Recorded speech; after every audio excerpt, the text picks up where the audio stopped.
ఏం చెప్తున్నారంటే, గెత్సేమనే తోటలోకి యేసుక్రీస్తు ప్రభువారు ఒక మనుష్యుని రూపంలోనే వెళ్ళారు గాని దైవత్వము రూపముతో యేసుక్రీస్తు ప్రభువారు గెత్సేమనే తోటలోకి ప్రవేశించలేదు. ఎలాగెళ్ళారంటే అండి, ఆయన మనుష్యుని యొక్క రూపముతోనే గెత్సేమనే తోటలోకి వెళ్ళినట్లుగా దైవజనులు ఇక్కడ తెలియజేస్తా ఉన్నారు.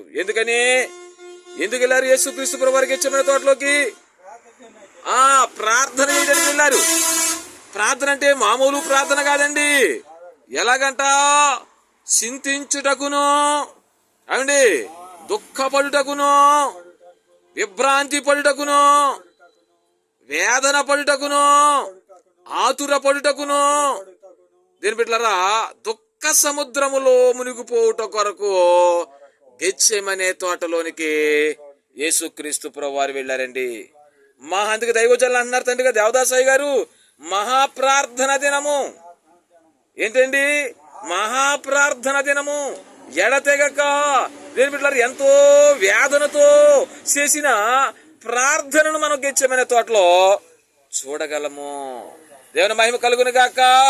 వేదనతో చేసిన ప్రార్థన గెత్సేమనే తోటలో దేవుని బిడ్డలారా చెమట బిందువులంట రక్తము కారుతుంది.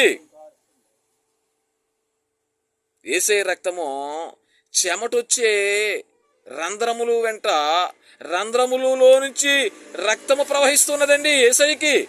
అంత వేదనతో దేవుడు దేని బిడ్డలారా గెత్సేమనే తోటలో ప్రార్థన చేసినట్లుగా పరిశుద్ధ గ్రంథం మనకు తెలియజేస్తా ఉన్నది. దేవుని మహిమ కలుగునుగాక.